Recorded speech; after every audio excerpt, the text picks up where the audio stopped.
इस मंथन और मिशन में जो पॉलिटिकल क्लास है उनका रोल बहुत अहम हो जाता है। और इसलिए राहुल नार्वेकर जी स्पीकर हैं महाराष्ट्र असेंबली के, वो हमारे साथ जुड़ रहे हैं इस मंच पर। राहुल, हमारे साथ जुड़ने के लिए बहुत बहुत शुक्रिया, क्योंकि जो युवा पीढ़ी है वो आप लोगों से इंस्पायर होती है। आप लोग इतने बड़े पद पर हैं।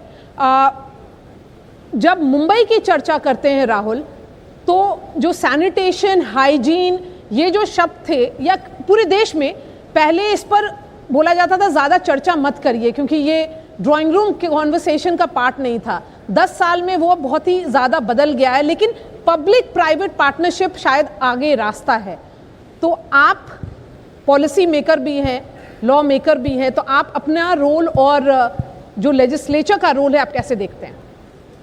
सबसे पहले मैं एनडीटीवी को बधाई देना चाहता हूं कि सामान्य व्यक्ति के हित में जो आपने कार्यक्रम चलाया है, ये बनेगा स्वस्थ इंडिया। ये कार्यक्रम बहुत ही अहम है और देश को स्वस्थ बनाने में इसका बड़ा योगदान रहेगा, इसलिए आपको सर्वप्रथम मैं बधाई देता हूं। जहां तक भारत का सवाल आता है, भारत आज देश की जग की 5वीं सबसे बड़ी अर्थव्यवस्था है और अभी जल्दी ही हम दुनिया की 3री सबसे बड़ी अर्थव्यवस्था बनने जा रहे हैं। ऐसे परिस्थिति में यदि हमें हमारा सबसे बड़ी अर्थव्यवस्था होने का लक्ष्य साध्य करना है, तो स्वस्थ इंडिया प्राप्त करना बहुत ही आवश्यक है। और स्वस्थ इंडिया प्राप्त करने के लिए, इसके लिए जो जो कानूनी प्रावधान लाना ज़रूरी है, जो जो लॉज एनफोर्स करना ज़रूरी है, जो जो लॉज इनैक्ट करना ज़रूरी है, वो लेजिस्लेचर का काम रहता है। और महाराष्ट्र में हम इसकी तरफ बहुत ही अच्छी प्रगति कर रहे हैं, क्योंकि आप देखेंगे तो आज भारत दुनिया का सबसे युवा देश माना जाता है। हमारी एवरेज एज पॉपुलेशन ये 27 साल की है, और यदि इस डेमोग्राफिक एडवांटेज को हम सही मायने में स्वस्थ नहीं रख पाए, तो ये हमारे लिए लायबिलिटी बनेगी। और इसीलिए मैं समझता हूँ हेल्थ केयर हमारा सबसे बड़ा प्रायोरिटी है। सैनिटेशन, गुड हेल्थ, ये हमारे लिए प्रायोरिटी केवल नहीं तो हमारा कंपल्शन है, ऐसे हमें देखना चाहिए।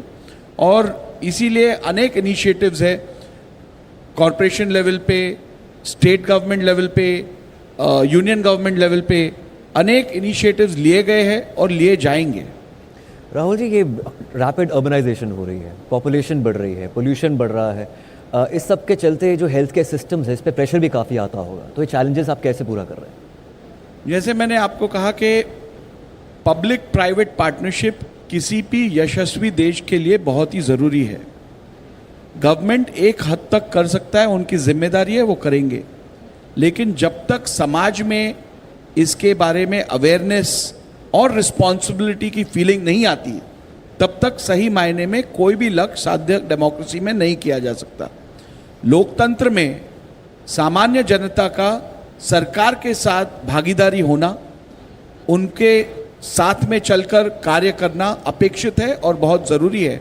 और इसीलिए मैं समझता हूँ पब्लिक प्राइवेट पार्टनरशिप के थ्रू हम healthy India, fit India obtain कर सकते हैं। अभी आप देख सकते हैं योगा जैसे शास्त्र, योगा का साइंस जो है वो हमारे देश से शुरू हुआ, लेकिन आज दुनिया के कोने कोने में प्रैक्टिस हो रहा है। हमारे यहाँ योगा को प्रमोट करने के लिए जितनी रिस्पॉन्सिबिलिटी और जितना कार्य गवर्नमेंट ने किया है, उतना ही कार्य प्राइवेट प्लेयर्स ने किया है। और इसीलिए हम इसे सक्सेसफुली इम्प्लीमेंट कर पा रहे हैं, इसको अवेयरनेस दे पा रहे हैं। यदि एनडीटीवी आज ऐसे कार्यक्रमों को हाथ नहीं लेता है और इसे प्रमोट नहीं करता है, तो केवल सरकार इसे नहीं चला पाएगी। और इसीलिए मैं फिर एक बार इस विषय पर एम्फसाइज करना चाहूँगा कि public private association for such causes is a compulsion, is a must and not an option.